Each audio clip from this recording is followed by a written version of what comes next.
Hello, and thank you for joining me today. You're here with data science teacher Brandon, and you're here for an English lesson, but this is from a text generation project to generate the reviews for my English classes that I teach. And in preparation for this project, I've collected the notes from over 2,000 classes. With that, I wanted to share the most mispronounced words based on the data. And if you're interested in checking out the project, the text generation project using Hugging Faces, you can check down below and check out my website for much more data science information. But let's start our English lesson.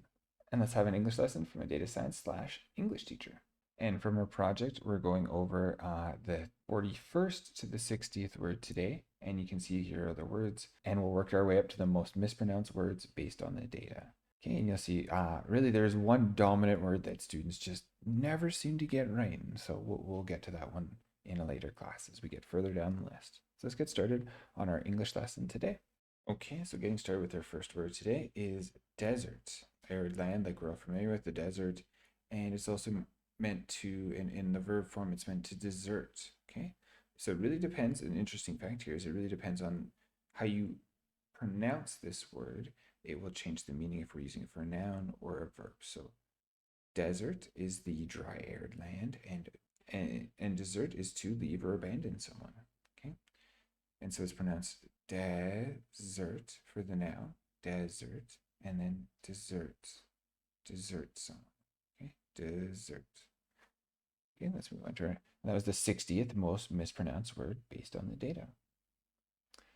Specific. And this is honestly kind of a word I still mispronounce sometimes. It's one of those English words that I think is hard for a lot of people if we don't say it a lot. And so it means to clearly define precise, it's to highlight clarity, and so specific. It's not it's specific. It's, I think the schwa sound right here in the E is what makes it a little bit. So specific. Okay. And so it's from the Latin word specificus and a combination of the meaning kind or sort and meaning making. So it comes from the etymology specific, originally meant to pertaining to a kind or sort. Slept. And now I think where students most commonly mispronounce this one is on that. So slept. Yeah, and you do really kind of have to put a little bit of emphasis on that T there. I think not so strong, but definitely got to try to make sure you have to pronounce the T there, right? Because if not, it's slap. It just doesn't mean anything. So slept. Okay, it's the past tense of sleep. One of those irregular pronunciations. Those always irregular. Kind of the most interesting thing about it is just the irregular pronunciation for sleep. So I sleep. Yesterday I slept. Measure.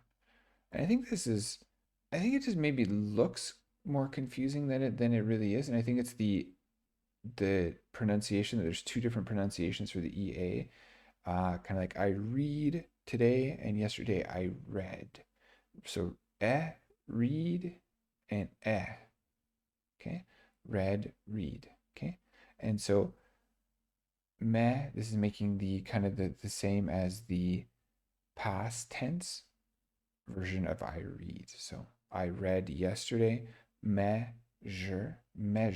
Okay, so there's nothing really fancy about it. It's just kind of that dual pronunciation for the EA. Okay, so dimension or quality, and measure, assess or certain. Okay, or take an action. Okay, so its historical connection is to music, which is kind of interesting, and it means the segment of time. So it really is kind of a specific number of beats in a bar. Okay, so the measure is related to music. Let's move on to the next word. Travel. So this means to go on a journey, and activity or process in traveling.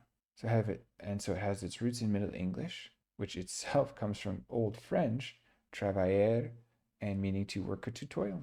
Okay, and travel. It's a pretty easy one. I don't know why lots of students get this one wrong. It's just kind of sometimes you don't pronounce the L on the end. Travel. There is the L on the end. I think that's one of the things in English you always got to make sure you pronounce the last, especially when it's a consonant. You really pronounce that last consonant on most words. Okay, or the S or the D. Okay. On to word number 55 of the most mispronounced words based on the data. Okay, so robot. Again, I'm not really sure. This isn't really the most complicated word here. Again, always make sure you're pronouncing the T on the end. I think that's, again, sometimes I think lots of languages you don't pronounce the end. You're not very strong on the last character. And so in English, you do have to be. And so it's kind of interesting about this. It comes from the Czech word robota, probably robota, which means forced labor or drudgery, which is kind of, I didn't realize that, but fair enough. And that's kind of really what a robot is meant to do. Take away the boring work. Okay, on to the word unusual. So it means not common, ordinary, typical, deviate from the unusual. And it, implies something of rarity, peculiar.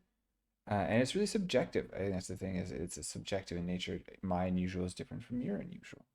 Now, unusual, I don't, the specific place where it's mispronounced, it's kind of so many U's. I think it looks kind of confusing when you look at it, but it's unusual, unusual, and it's almost, there is a little bit of like you're splitting the S, unusual, unusual. Okay, so it kind of sounds like you almost put the S on both sides of this, unusual. Okay, and that happens sometimes where you split the consonant between the two vowels. Not very often, but that just happens sometimes. Okay, so a little bit of a difficult pronunciation there.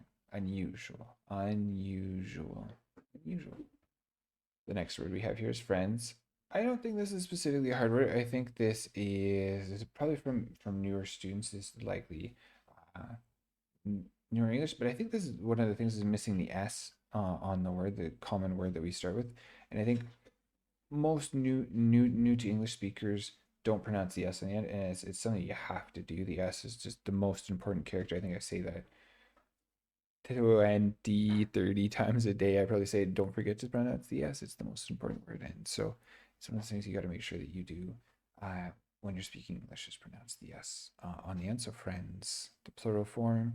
Kind of interesting, is versatile in English these days now with the advent of technology. And friends on Facebook, is that really, the meaning of being close and sharing a supportive relationship with someone? I hope most people don't think that friends on Facebook are supportive, because mine aren't. Okay, let's go to the next one. Okay, our 52nd mispronounced word in English based on the data is purple. Okay, and so this is an adjective color. It really means warm blend of coolness. It can be used as a color or as an adjective, really, to describe two different things there. So kind of a little bit of versatility in that word there. It's also a symbol of power. It used to be really expensive to make dye from purple, so it was only for royalty back in the day. Now purple's not nothing special. It's my favorite color though, darker purple. And so purple, nothing really super hard about this word. Purple, purple. Okay. They. Okay. They. Okay. And so it's just the EY right there on the end, the A sound, they. Okay. They. Okay. The long A sound at the end. Okay. And so it's the third person plural. I guess an interesting thing now is that it's used for the single gender neutral pronoun as well. I'm applying to jobs, and you get to choose. That's everywhere now. Okay. Directions. Okay, directions. Okay, I think it's always important to remember that tion is pronounced as shin, shi. Directions. It really stems from the Latin word to mean to guide, and it can also mean providing guidance and or instructions. Okay, directions. Weather. I think again this has to do with the long, or the E and the A sound. So weather. This comes from is an atmospheric condition in general outside. How's the weather? And which means and so it comes from the Old English word, which weather, which is sky, air, weather, and this means generally how is the weather outside. So weather, and it's the EA sound. It's again pronounced. I read a book, so it's the past tense of read. I read a book yesterday. Weather. Okay. Every, it just indicates an inclusivity, and is often employed to emphasize a distribution, occurrences that complete or comprehension. So everything, this means everything, right? So we're using a general expression to say this is very inclusive, a totality to it. Okay. And so it comes from the Old English word afr, which I don't know how to pronounce that. I don't know how to read that properly, but I'm not Old English. just the new English, the modern English, I guess you'd say. Okay, and so every or always, it stems from that word, and so tracing it back, it also means so each and all the time. So every, so really implying that it's all inclusive, all encompassing. Shines. And so it says a few different meanings: to emit light, to be bright and polished, to excel or perform exceptionally. And so it's a metaphorical extension, really based on the fact that you can excel in your skills, you can shine. You're very bright, you're very talented, and it's used quite commonly in that sense. So shines, and it does make the long I sound there. And always don't forget the S on the end. Shines, shines. Okay, it does. You again, you always have to pronounce it. There's not really a suave S sound. It's definitely a full, strong S all the time. Okay, person. Okay, and so it really means to be an individual with attributes, conscious, rational human being. A member of the human species is generally how we use that word. It comes from the Latin word persona and refer to a theatrical mask worn by actors to represent different characters and stuff. So it used to be the character that we wore. And so person, and so it just kind of, I would call it the schwa sound, person, right here, because it's not son, person, it's person. Okay, that's a common mispronunciation right there. Kept, kept. Okay, and again, this is the pt sound. It's not the most common, but it is this. It's a pretty strong t when you hear kept, kept. Okay, so the past participle of keep. Today I keep. Yesterday I kept. Same thing. Today I sleep. Yesterday I slept. Today I keep. Yesterday I kept. Okay. So maintain possession or custody over something, to preserve or to retain, and to tend or look after. Okay. And broader sense. And so in a broader sense, it implies an intentional act towards maintaining something. I think related to a human tendency to hold on or retain value. Students. I don't think it's a hard word to pronounce. I think that the tu, I think stu is a hard word. I think for newer speakers when you first see this and stuff, student. Okay. It comes from the Latin word studer, and it means to be eager or zealous, right? So it's kind of like emphasizing a passion for learning. I think that's my favorite students. I love data science, English students. I think that's when I learned to love. I love teaching data science more, but I learned to love just teaching in general. Just seeing people that are interested in learning and seeing them learn new things is just such a rewarding experience. Phone. Okay, so originally, this term just meant for the telephone replacement word, but now it's kind of technology. It means smartphone. I mean, really anything that can text, send messages, anything your phone, right? It's like a little computer that you carry with you. Not really just for calling people anymore, or very rarely for calling people. Okay, so and just the ph sound is the f sound, so own, and remember the e is a long o, so own, phone. Okay, our second last word today. So the 42nd word of the most mispronounced words in English, based on the data. So houses. I think the hard thing is just not hard, but it's just remember that the SES, I always think of it as an SIS type of sound. So houses, houses. Okay. And so houses. And so it's a house that we live in, building a structure. And I think kind of the most interesting thing is just it's used in a few idioms in English. Bringing down the house of cards, full house, the card game. So it can mean a few different things. It's a pretty common word, and it's been adopted into many idioms in English. For our last word today of the most mispronounced words in English based on the data, the verb live.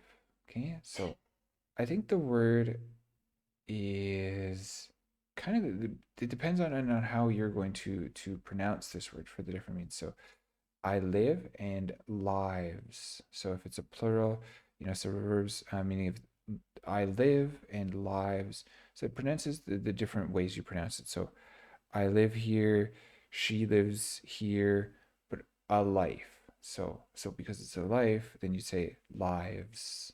Okay? Not a lives, not alive, but a life. And then you have, so they have many cats have many lives. Okay, but she lives and he lives. Okay, so it's actually is. So it's a short I sound. So it's kind of why, because you normally see this as being a long, it's an irregular pronunciation, and that kind of, it's tough with English sometimes, but one of those situations. But it remembers a life, one life, and cats have many lives. Okay, so but he lives and she lives. So when it's the verb, it's the short tense, and when it's the noun, it's the long vowel sound. I appreciate you watching today, and if you enjoyed this video today, hit the like button down below, and don't forget to subscribe.